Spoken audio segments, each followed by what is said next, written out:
I want to get our day started by introducing Kyle Cranmer.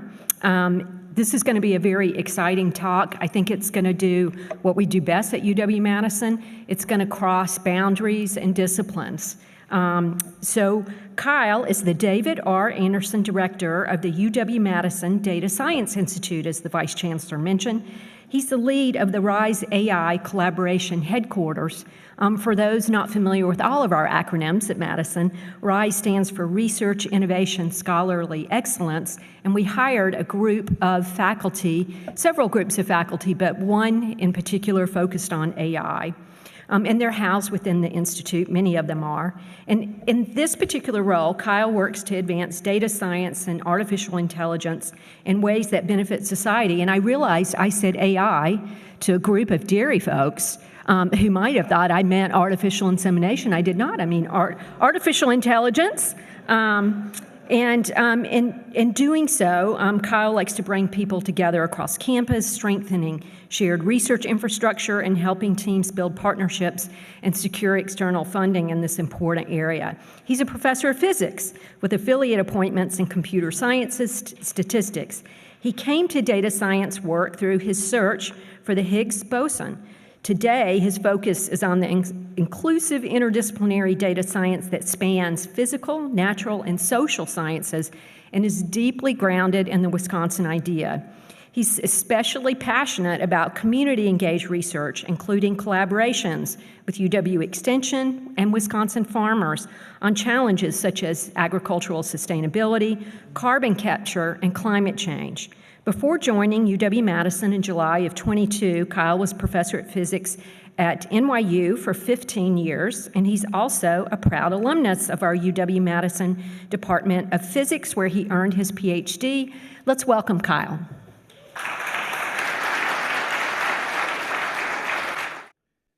Good morning, everybody. It's a pleasure to be here. As you heard, my background is in physics, so but I'm not going to be giving you a physics lesson, so don't worry, no test. I was told. So I'm going to be talking a little bit about the impact of data science and AI on the dairy industry, agriculture, and society, kind of broadly. And you got a little bit of a preview of my slides there, but I'm going to start off with a figure that's called the hierarchy of needs for data science. And part of the point is that the bottom of this is the collection of data. You know, you can't take for granted that you actually have this data. You need to get out there and gather it. And for those that have worked with data, usually it's not particularly clean, they say. You need to do a little bit of working on it before you can start to do anything particularly useful with it. And so as you kind of go up this ladder, you go from kind of, sometimes people refer to this as data engineering, to data cleaning, to then getting into data analytics and things.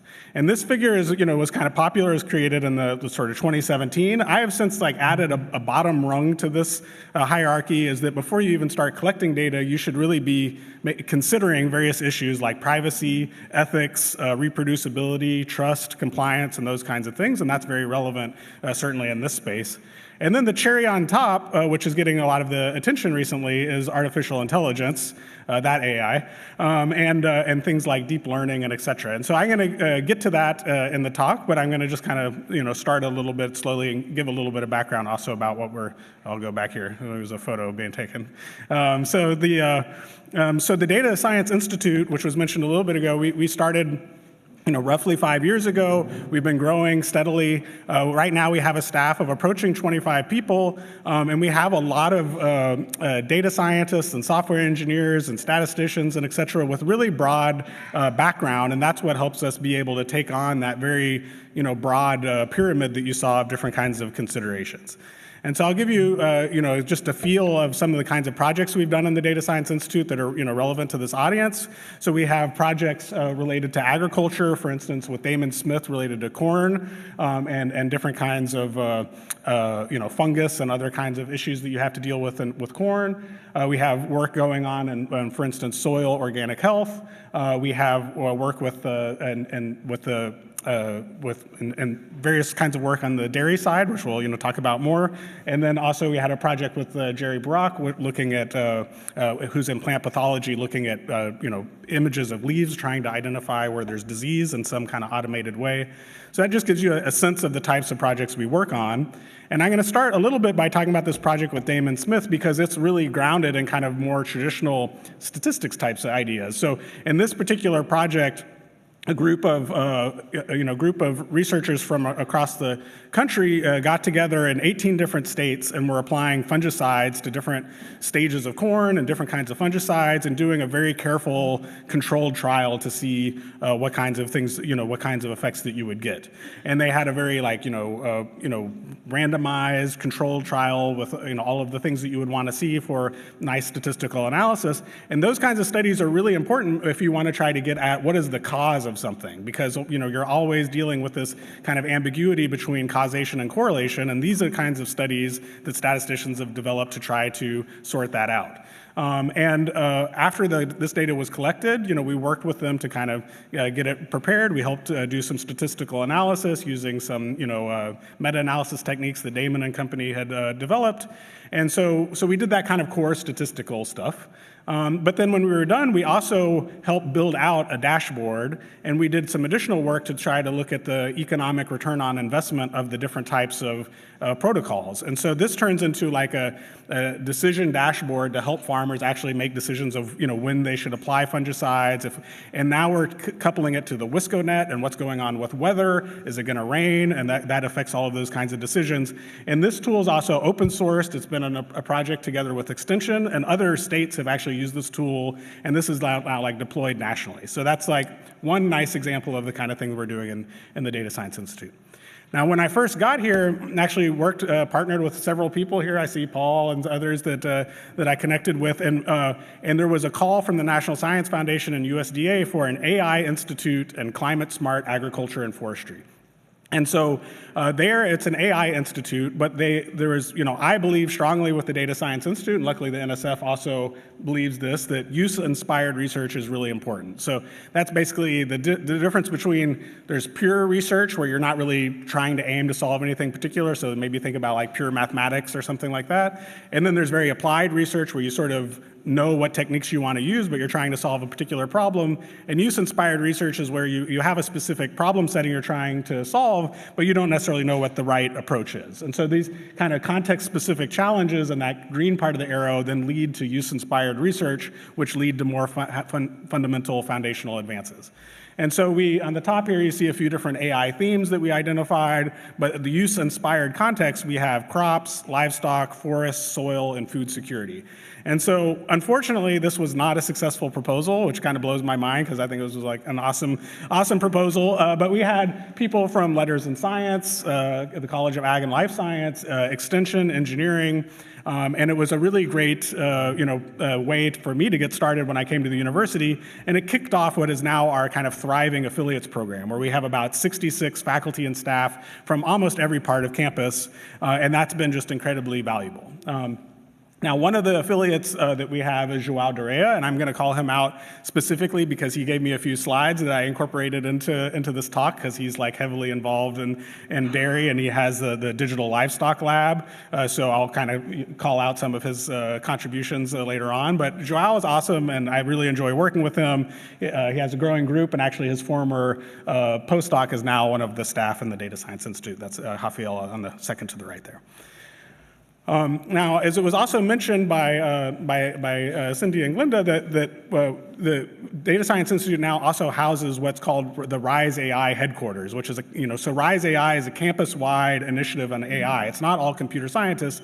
Most of the hires are scattered around the university, contributing to various kinds of applied or use-inspired research. But I wanted to include a couple slides related to RISE AI and how we're approaching that. So. AI is such a broad, cross-cutting topic right now that you need a kind of very high-level framing for like how to think about it. And so one of the things that we're trying to do as we approach this is sort of separate out different perspectives. So one is, of course, what is the underlying technology that's going on, and that's where you have people like in our new College of Computing and Artificial Intelligence that are really the experts in the core underlying technologies. But then there's like what opportunities does it present, and that's very relevant for this space, but it's relevant across the board. But then, we have too much kind of hype going on about, all the promises of AI. And so one of the, important things that we can be doing in the university is also actually trying to study what are the actual impacts. So like one is like the promise of what could be possible, and the other one is like what's actually happening. So there are, for instance, interesting studies that are being done, and for instance in health, where if you meet with your doctor and you're talking to your doctor, you can have it listen to your conversation, so your doctor is listening to you and focusing on you instead of taking notes, and then afterwards it will write up those notes. And so one of the hopes is that that will lead to less burnout for the doctors, because there'll be a little less cognitive burden. But is that actually true? So they're actually doing randomized control studies to see if this is actually true. And one thing they're finding is it's not actually cutting down on the time that doctors are spending, which you might think it would be, but they're spending their time in a different way, and it's more valuable time, and so there is actually kind of less burnout. But that's the kind of thing that is more nuanced than you would get in your typical like hype cycle from advertisements, and it's the kind of thing that the university is really well positioned to do. Another big takeaway that I want to say is, before I getting into kind of more specifics, is that AI is like a blanket term that's being used for everything these days. And one of the things is that AI is not a single concept or technology. It's kind of it is this blanket term, and there's a huge range of different approaches and capabilities and impacts. And I think kind of people know that, but the problem is we don't really have the language to talk about it, because everything just gets lumped into AI. So part of what I'm going to try to do with this talk is make some distinctions without being too technical, and try to kind of get a sense of where things are going and where the progress is. And I think just, as an overarching theme is just that treating AI as this monolithic technology really kind of hinders our ability to understand the impacts and to shape our approach to this emerging technology to really try to get the best results possible. So along those lines, I'm just going to hit a little bit of terminology, and I'll come back to this slide a few times as kind of a signpost. But there are various terms that you might hear floating around. One of them is artificial intelligence. That term goes back to the 1950s. And the approaches that people used at the time are very different than what you see today. And that early approaches kind of stalled, and there was what's called the AI winter, where not really much progress was being made until the 1980s, when a specific kind of a set of approaches came up that were generally called machine learning. And so I'll talk about that a little bit later. And then as time progresses, we get into these other phases, which I'll talk about later in the talk. So this is AI in terms of agriculture and dairy is getting a lot of attention. This is a couple different covers of a magazine about in the agriculture setting, where it's talking specifically focused on the left one uses the word machine learning, the right one uses AI, but in farming. And so I'm going to take a little excerpt from this one on the left. And so it goes through, and it's a really nice article, but it talks about, for instance, they were trying to predict, emissions and what was going on with CO2 emissions and nitrogen, et cetera, in the soil. They were using, if you look into it, they say they're using what are called random forests. That is the kind of machine learning from the 1990s. And but while old school, it is actually a really good technique if you have kind of tabular looking data. It's a totally reasonable thing to be using. And then they go on to talk about how it was quite good at making these predictions. However, if they wanted to then move from they sort of train these models on data from one farm, and then they try to apply it to a different farm, it doesn't really work very well. And then it goes on to say that, that this is kind of one of the bottom part in the green says this lack of generalizability is the next hurdle for scientists interested in building machine learning models for these emission predictions. And then it says, in blue, it says, what do I want to see? If you try to apply this, say, in Tennessee, is it going to work? Probably not, because Tennessee and California are very different. So this, I think, is not surprising to you, but I just kind of want to hit again that oftentimes they're told collect a ton of data, use AI, and the magic is going to happen, and that's not true. I mean, we're still grounded very much in the fact that these kind of core issues about correlation and causation are just really fundamental issues, and AI doesn't magically solve all of that. However, it is also true that modern day AI is exposed to so much literature and things like that. It's starting to know these differences and starting to kind of get better at avoiding mistakes that, for instance, humans might normally avoid, that classical machine learning techniques would have had problems with. So the typical way of to try to avoid this distinction between causation and correlation goes back to like that example that I showed with Damon Smith, which is to try to collect the data in a very controlled way so that you can tease out these kinds of distinctions. But that involves either like experiments or controlled interventions and these kinds of things, and that can take a very long time, a lot of coordination, it can be very expensive, and oftentimes it's just not really practical. And so in those situations, what can you do? Well, one of the things that you can do, and this is something that's being pursued by at UW in this Dairy Brain project, is to try to use computer models and simulations in various places. And so the text here, we don't need to read all of it, but it's just talking about how modern day dairy farms are very complex operations. And then it says in the second part here, the computer models like Rufus, which is this particular model that they have, are valuable for systems because they can evaluate many different farm types and management practices do cheaper and faster than physical experimentation alone. And while whole farm systems models are especially valuable because they evaluate connections between system components that physical research cannot practically investigate. And I think what they're hinting at there is, again, this kind of causal relationship. Like if I change something, how does the whole system respond? And so they're building out kinds of tools to try to model this different thing. And so Rufus is this ruminant farm systems model. I'm not going to go into the details, but it has all of the many different components. And I think it's just interesting to point out that there's this real experimentation piece. But this is an avenue where all of that research and all of that domain knowledge can be leveraged, and it can produce simulated data, which isn't perfect, but it allows you to kind of then feed into AI, and it's a way of blending together expert knowledge and data and AI and all of these things. So when you look at this, you might be thinking, well, I don't really trust some computer model. This is where I'm obliged to show the quote from UW-Madison's George Box that says, all models are wrong, but some are useful. I don't know if you know this quote, but we have a big poster in the Data Science Institute about this one. But it is true that so this kind of approaches of digital twins, they can capture a lot of useful information, but they aren't perfect, and we recognize that. But I did want to kind of squeeze this in here because I wanted to kind of hint at a little bit broader than the dairy industry, what's happening with AI and science, and this is an area where I'm particularly active. And so we talked about that simulation of a farm system, but you have simulations of all sorts of things, right? So coming from particle physics, we have simulations of collisions at the Large Hadron Collider. We have simulations of how the universe expands on the biggest scales, but we also have simulations of how like the brain works and neuron activity, or how epidemics spread, or how airplanes fly. So we have these kinds of computer models, and those computer models really take so much expert knowledge and encapsulate them in simulation codes. And so you can use them to kind of run simulations of what you think might happen. And these simulators, they generate some data, but they also have a mechanism inside. So they have that kind of notion of causality in them that's really core to what it means to do science.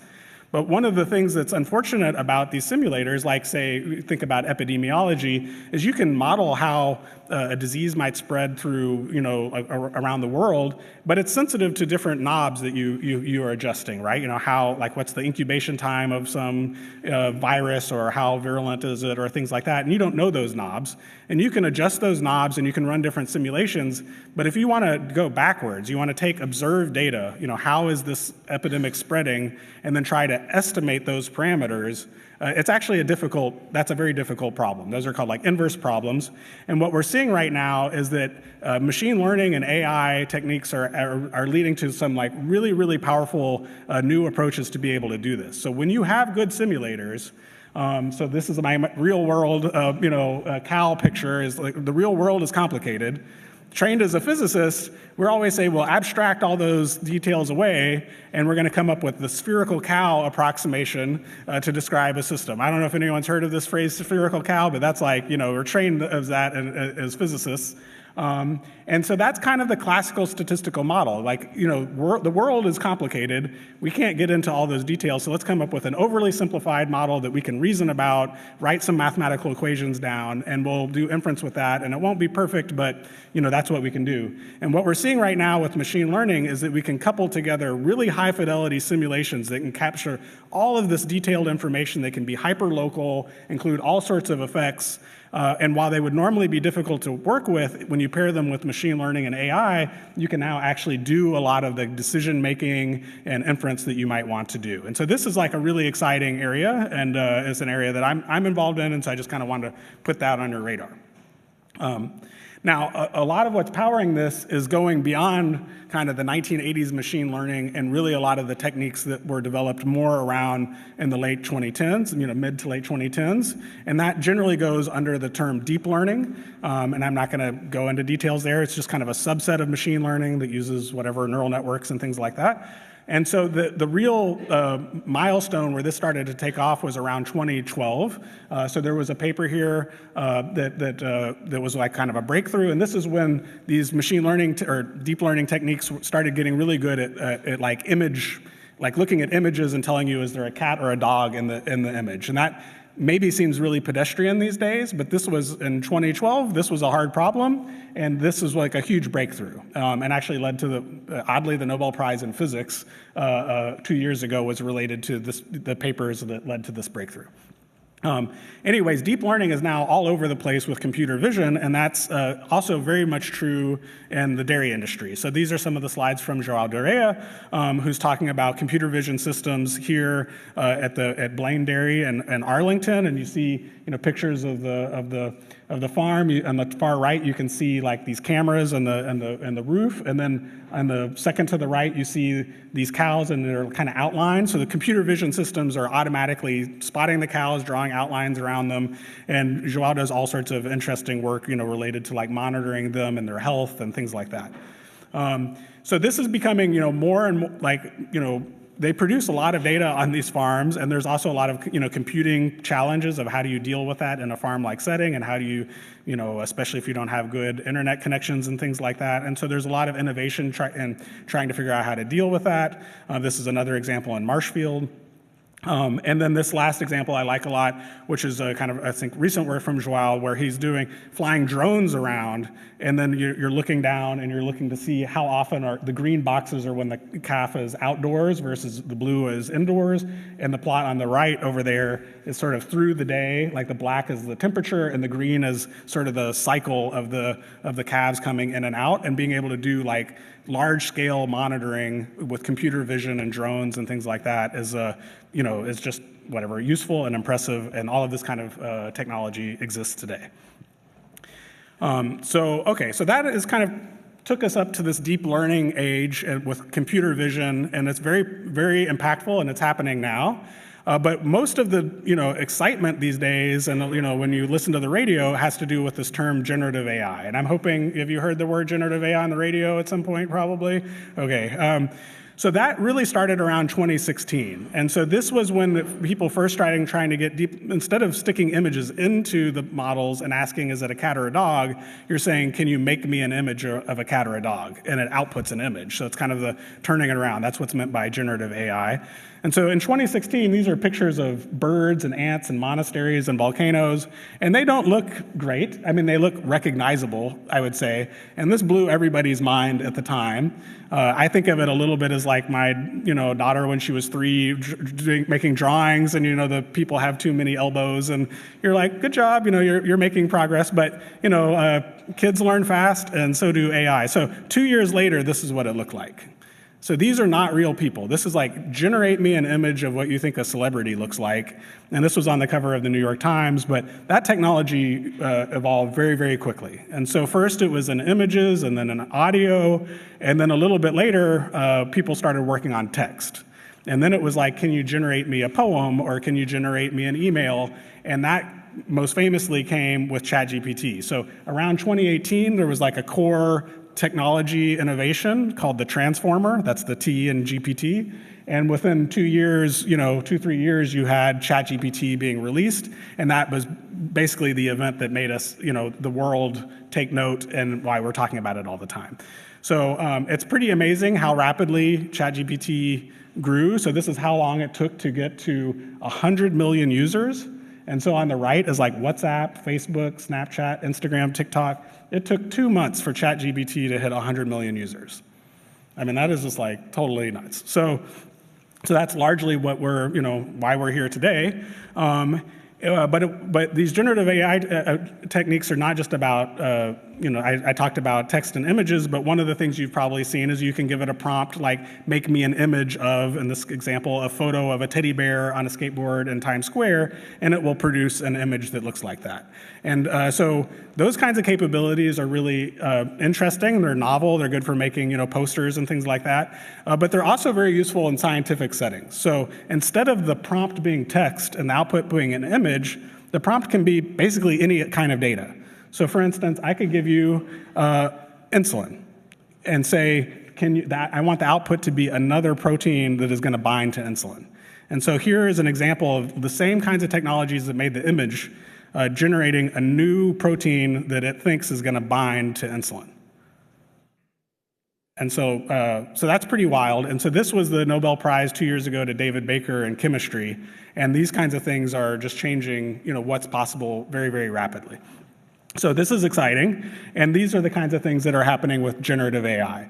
Now, one of the things that's a little bit ironic is that you went from artificial intelligence being the big blanket term, machine learning being more specific, deep learning being more specific, and then generative AI being even more specific. But these days, everyone just kind of uses generative AI and AI roughly interchangeably. So you have this kind of snake eating its tail of terminology going on. And so, we don't need to belabor that point. But again, it's just kind of important to remember that there's different types of AI, and not everything is like ChatGPT. But at the same time, those kinds of new technologies are super interesting and exciting. So there are various people. So this is like a cover deck from a slide that Joao and Victor Cabrera and Ariana gave, talking about large language models. That's things like ChatGPT in the dairy industry. And there was a talk there. I don't really have very many slides specifically from that. But the thing that I wanted to do really right now is say that, large language models for dairy are kind of interesting, but it would be sort of like ask ChatGPT to tell you some common knowledge. Wouldn't be that different than the experience that you get when you Google for something and you get the little AI-generated response. But the thing that I think is maybe more interesting that's happening is, and amazingly has happened within, I'd say, the last year, is the rise of yet another kind of buzzword, but I'm going to try to explain it a little bit, which is this idea of agentic AI. So you have generative AI on the right. That's kind of what I told you about, and that's things like ChatGPT and making images. The kind of new kid on the block, which is very closely related but different, is with this notion of agentic AI. And it goes from, instead of just creating content and things like that, actually having systems that are doing, really doing things and going out kind of in the world and using tools and things like that. So I'm going to try to explain that a little bit. So there's a great it's a 300 pages or something like that book that I grabbed a few figures from someone, Antonio Gulli, who's at, I probably butchered that last name, sorry, Antonio, but he's at Google, and he's talking about this agentic AI and these sort of design patterns. And I'm just going to talk at the level of patterns, not in any technical detail. But here's some quotes from that. He says, in simple terms, an AI agent is a system that's designed to perceive its environment and take actions to achieve a specific goal. Okay, and then he says it's an evolution from the standard large language model, enhanced with the abilities to plan, use tools, and interact with its surroundings. And hopefully that's not too hard to follow, but it's an important distinction, and it's the thing that I think is going to be much more relevant to this audience. So he goes on to talk about sort of 5 stages of what's happening in this agentic AI. So the first part is sort of get the mission. So you could say something like, build me a website that's going to have a dashboard of all of my farm data and also collects, the local weather and overlays all of this in some map or something like that. That could be the mission. You could tell it a high-level goal like that. And then it will scan the scene, and it'll basically look to see what are the relevant tools. Is there already something that does this?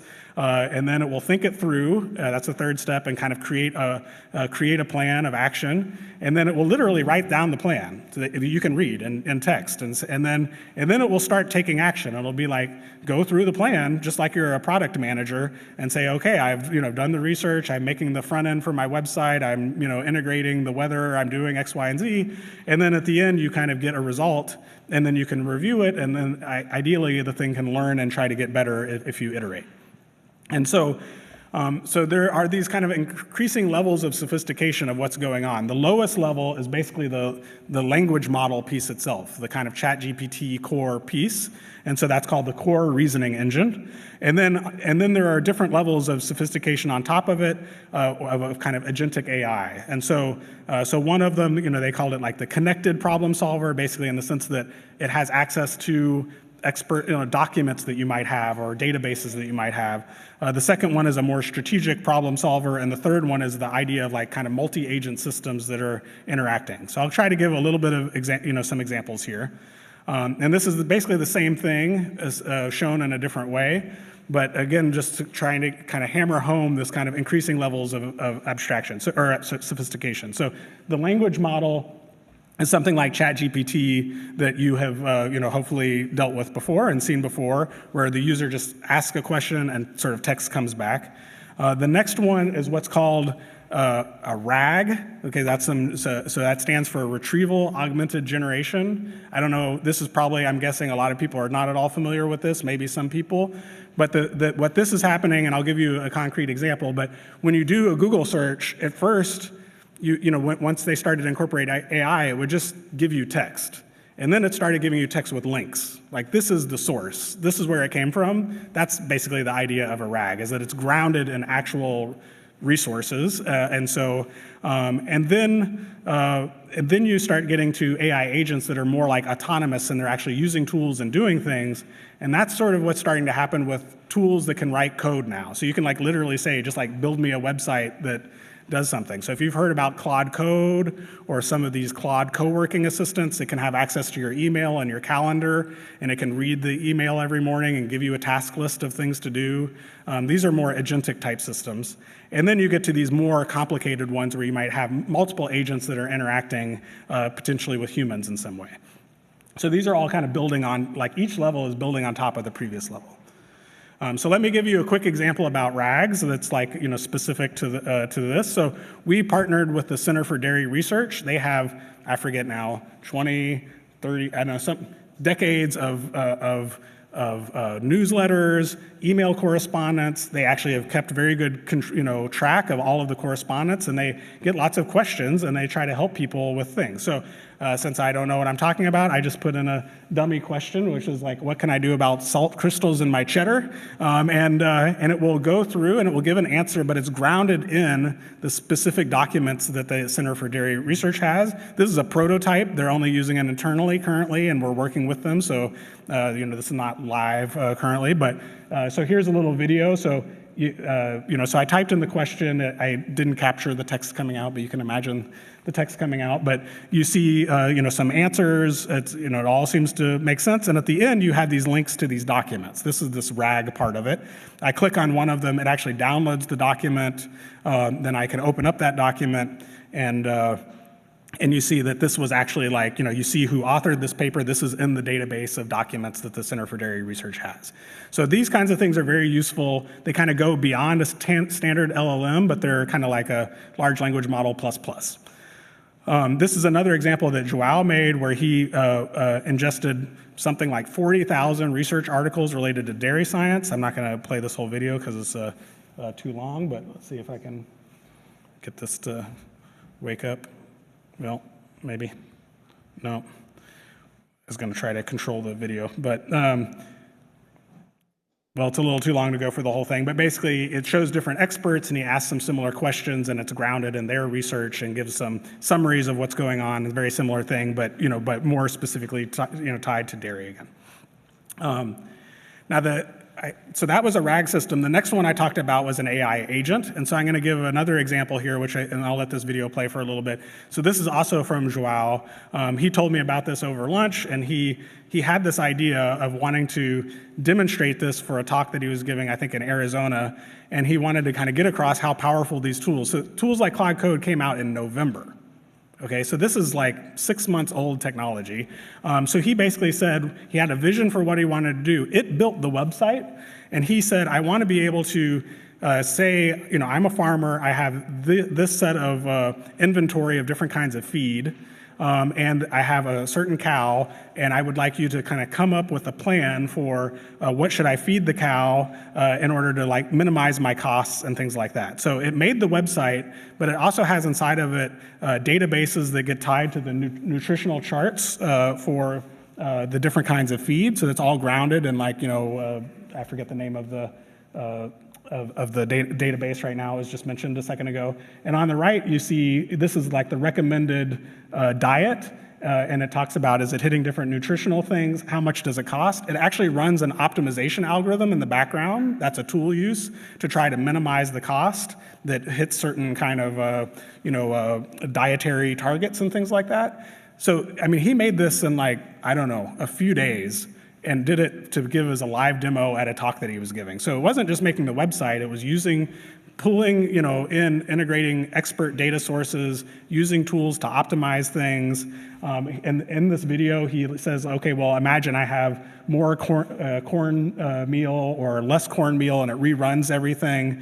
And then in the end, in this video, you see, he ties it. Oh yeah, NASEM is the sort of database that has all the dietary information that it's pulling from.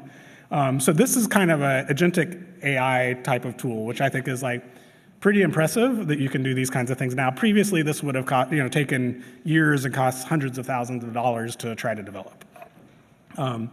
So then there's kind of where are we going in the future, and that is even kind of that fourth category of multi-agent type systems. And here, what I'm thinking about are these figures that I showed you earlier. So I talked about, in Joao's work, for instance, he has these, there's a farm, it has all sorts of different kinds of sensors. You have drones flying around, you have different kinds of computer vision systems, you have audio, you can have genomic information, you can be tracing what's going on with methane gas, and you have all these different kinds of instruments. So imagine integrating all those kinds of data sources with a tool like what I just showed you, which is just doing like the feed management. You could start to do that across multiple different farms, and everyone can be talking to each other. So, where this is going is kind of a good question, but and then I showed you this, the models of like Rufus, that is this kind of simulation of what's going on a farm. This is a kind of tool that you could integrate into one of these systems, and an agentic AI thing would know how to use this tool, run different kinds of scenarios, and you could start to make something much more sophisticated than just than what I've shown you thus far. And so, I don't know exactly where it's going, but to me, it smells like this kind of thing is probably where it's going.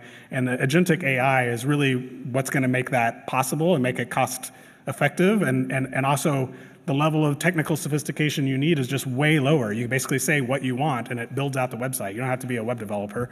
And so that's, I don't know, exciting, scary, you tell me. But I will kind of end there and just kind of end by hammering home with some of the takeaways. So one of them is just to remember that AI is not like a single concept or technology, that there's lots of different things, and we need to, without getting too technical, spend a little bit of time to understand like what kind of use of AI are we talking about here? What kinds of capabilities is it bringing to be able to really advance the discussion forward? And I do think that without getting into buzzwords too much, it is an important distinction to see what's happening within just like the last 6 months with agentic AI versus what was happening in the last 2 years with large language models, because I think that that's probably going to be what is like probably the most impactful and exciting for this audience. So with that, thank you very much.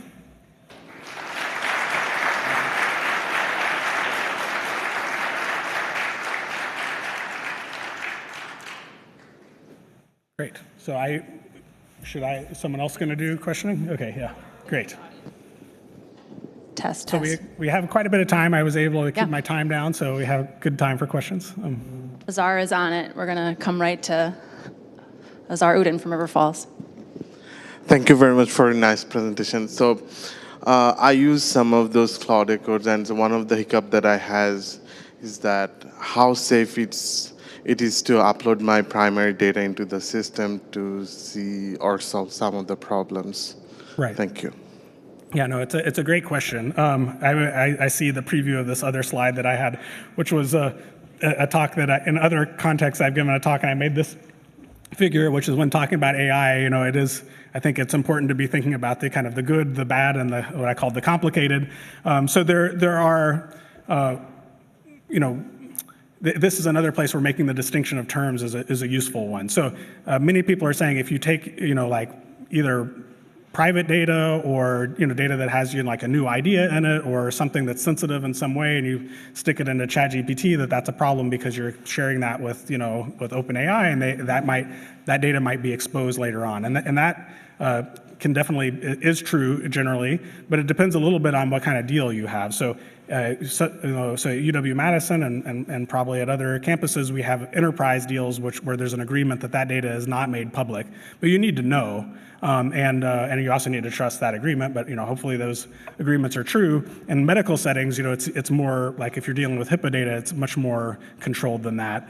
But again, using the word like just sticking AI into the system is bad because it will share the data, it misses that important distinction. So there are models, for instance, open models that you can run on your own computer or on your own infrastructure where nothing is going to leak and everything is totally safe. And so that's how it's done, for instance, in a more like a medical setting or something like that. So, but it is true that, yeah, if you just stick it straight into like your personal ChatGPT account, it's possible that data will, somehow someone might find that again later.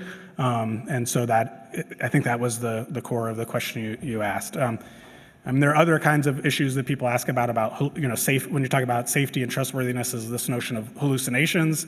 So, when we talked about the RAG system, partially the reason that was developed was to try to get around the fact that when you would ask it a question, it would just make up something and make up a reference. And so this has happened a lot in law. For instance, there are people that are, writing an argument to a judge, and it makes up case law that doesn't exist. Has a name and a date and a reasonable-looking title. And sometimes the names are real, but the paper might be real, but it's like mix and matching them, and that paper doesn't actually support the argument, right? So the RAG system doesn't like totally solve that problem, because there's still no guarantee that resource is actually saying what is being summarized, but at least you can click on it and read it for yourself, so it's making progress. So there are there's a huge number of issues around trust, and data privacy is one of them, but also this hallucination issue is another. Hello. My question is about the role of a scientist. So I've tried using the agent-based coding, and there's a lot of stuff that it can do that I would have learned how to do, like through my education. As a PhD student, I learned, how do you read papers? How do you extract information? And now this agent is able to do all of it. What do you see the role of scientists as they start taking up these tools? Is it all about knowing how to use these agents efficiently, or where does the knowledge aspect of a scientist fit into this? Because AI apparently can do all of it and more better than us.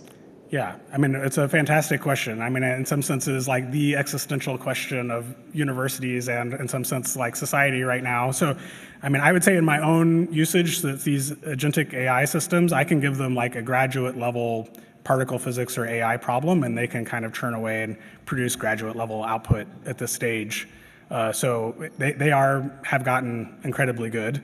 They still make mistakes, and it's not like they're not progressing along the same kind of, like frontier as humans are. They're like really strong in some areas and weak in other areas and things like that. But they're getting very, very good. And so one part of the answer to that question, I would say, is that for people that have been, for many of the people in the room, you already have kind of been educated, you have some expertise, you know what you want to do.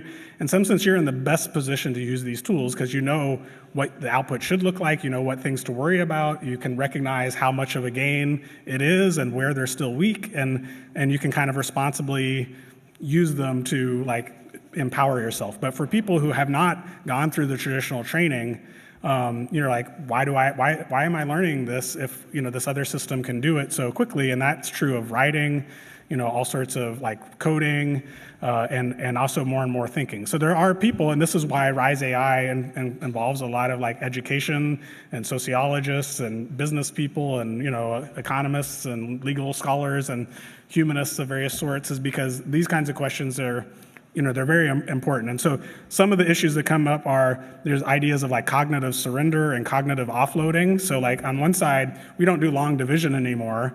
Like you learned how to do long division, but you just type it into your calculator. You feel okay with that. At some point, you trust the tool that it's not making mistakes, but you're sort of like offloading that cognitive burden. But at some point, if you just stop thinking, then that's like cognitive surrender, and that's a little bit worse. You're just kind of like blindly asking something, getting its output, and just trusting it and not really doing any critical thinking, and that's a problem. And there are people studying how often that's happening, how severe is it, and it's a real issue. And then when it comes to training, it's going to be harder and harder to explain to people like why should you go through the painful process to learn if there's some easy shortcut. And even if you kind of convince that, as the people here in this room that are trained and have expert knowledge start to use these tools more and more, there's another phenomena which is like cognitive atrophy or skill atrophy, where you just you used to be good at that, but like you're not good at it anymore, and so that's certainly going to happen with coding. People that were good at coding start using these tools, and they kind of like they lose their chops, and so and then who's going to be there to train the people in the future? And so we're going to have to be like very disciplined and try to also explain like writing, like why is writing important? I mean, I think it's important, but like why? In some sense, maybe we need to like rethink like what is it about the writing process that's valuable and which parts are not. And I even heard a quote recently that was like, you can maybe outsource your thinking to AI, but you can't outsource your understanding, which I thought was a nice quote. So like these kinds of distinctions are like, they're very like human-centered, but I think we have to like visit them to try to understand the answer to that question, but it's very important, and I don't think anyone has the answer. Any other questions?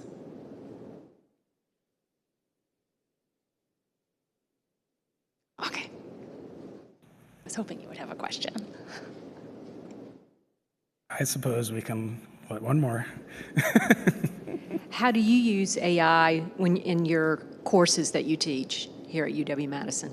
Yeah, well, I will say that currently as the director of the Data Science Institute, I'm not teaching because that is a full-time job for me, but I am advising graduate students, and I have, I was obviously teaching classes before. So one thing is like I made classes before where I would make a website and I would try to have examples that also had code associated to them so they could run them, and it was connected to, sort of hands-on.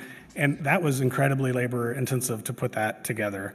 And those kinds of things now are just so much easier. So I've even gone back in my spare time and been like, this chapter, I never finished this chapter. Can you just like, here's what I want it to do. It's kind of sort of obvious what to do. You just kind of need to turn the crank, and that will get done quickly. So that's really, important and empowering.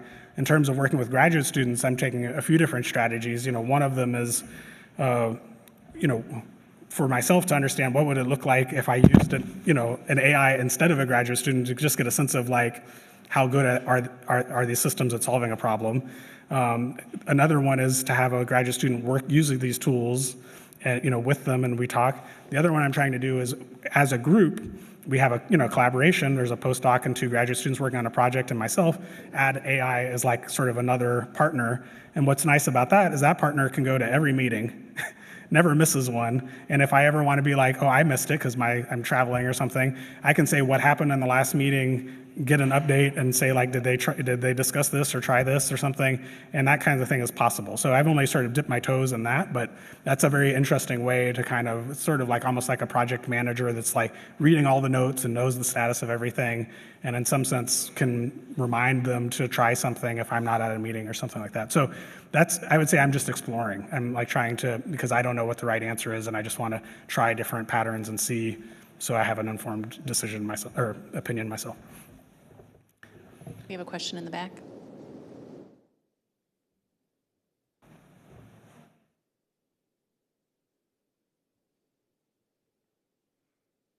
Hello. Hi, thanks so much. I had a question about your hierarchy of needs and sort of your addition with the ethics and community input. I'm curious how you're seeing any of these technologies and how you're thinking about involving community input or worker input or farmer input, given that it's sort of some of the examples you're using seem very researcher-driven, and not to say that researchers aren't in the community, but also, yeah, how are you thinking about maybe using spaces like this or other spaces to involve a broader input about what and how these technologies might be used? Yeah, that's an excellent point. And it's true that I didn't really put emphasis on that in this talk. It was much more like kind of where is it going on the AI front. But I am happy to see that in many of the projects that I'm either involved with or know of on campus, that there's a really strong community engagement piece. And there are many people that are talking about this, like ideas of co-design from the very beginning. We have a project with public health in Milwaukee studying air quality and things like that. There's a very strong community engagement board. We have people from the Life Science Communications Department, so Kai-Ping Chen in particular, who works specifically in building out like tools and methodology for gathering community engagement, and she's involved in like all sorts of different projects, and there's many other people doing similar work.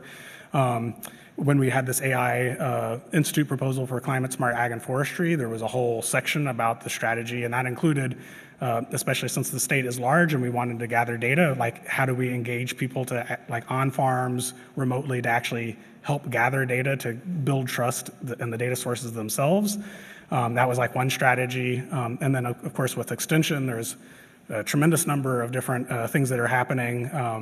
So I personally have been to 3 different events now with like Wisconsin towns, counties, and municipalities talking about the role of AI more in like local government and what the exactly this slide was made for that talk in Oshkosh. And also talk for the Agribusiness Classic, which was a little bit more about like AI and self-driving tractors and things like that. And, there are issues of things like, I don't know, right to repair, and a lot of the like, what do are you sharing data, and all of those kinds of issues are very paramount. So it's hard to give a single answer because it's like it should be there all the time, and it's always context dependent. So I am pretty proud of the efforts on this campus to try to, and other places in Wisconsin, to try to like make sure that that's grounded, and it, maybe deserves more attention in this talk. But like, I do think it's there. I just maybe didn't emphasize it very much. Yeah.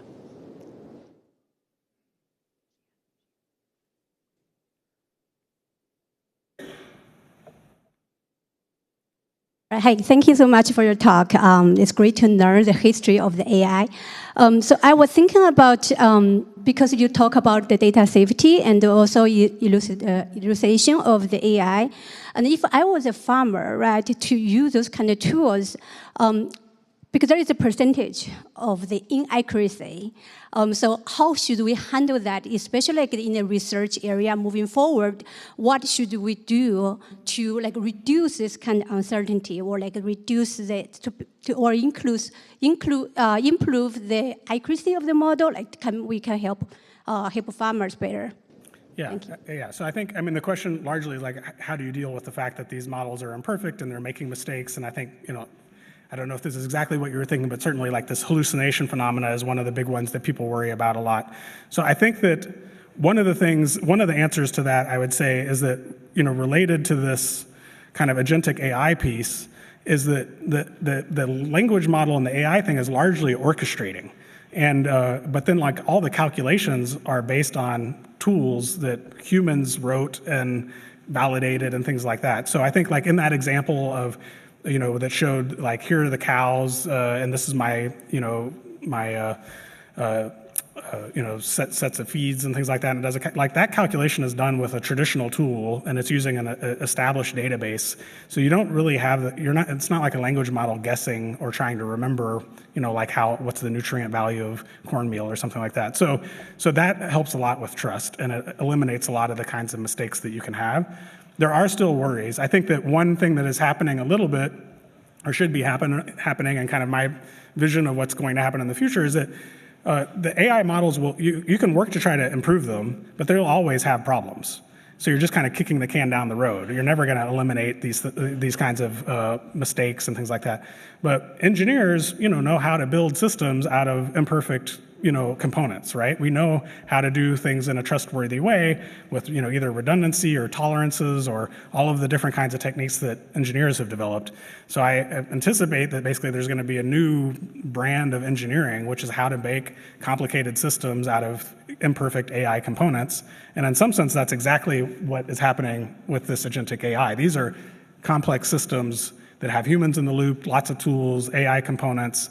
And what's happening right now is, I'd say, not a very disciplined approach, but the kind of early exploration of different kinds of patterns and different kinds of design principles that will, I'm sure, soon lead to essentially a new type of engineering. All right, we have time for one question. Thank you. I'm interested in the possibilities of using sensors in the Rufus system. And specifically, do you know what AI might do for a dairy farm in terms of determining when cows are in heat, determining when they should be inseminated, and then the insemination, like, is that going to be back to the messy human intervention? Or might there be another way to do it? Thank you. AI for AI. I think at some point I'm going to go beyond, where I have any real expertise to say anything. I do know that, in principle, I think that there's a lot that can be done. How much of that's either based on historical data and outcomes, and you're just kind of learning and you're trying to optimize, these kinds of decisions based on historical real-world data versus, I don't know to what degree there are models involved or something like that. But to the extent that previously, maybe that certain kinds of factors like weather and temperature and other things and various things on the genomic side or phenotypes are relevant, but you don't really know exactly what their effect is, and you haven't previously been able to integrate that kind of data. Like, that is the bar for doing that is just dropping dramatically, and these AI models are very good at dealing with multiple different kinds of complicated data and unstructured data, and including field notes from the past and things like that. So all of the components to be able to start to put together some kind of AI type of solution for that are available now, and I think with the agentic AI, it's much easier to integrate them into like a workable product without having a deep technical expertise and making it much more cost effective. If it works well or not, I have no idea, and like the specifics of it is beyond my expertise. So I hope that's good enough. If anyone else wants to handle that one, maybe afterwards. Yeah. Okay. Well, I really appreciate the opportunity and all the great questions, and I hope you have a great rest of your day. Thank you.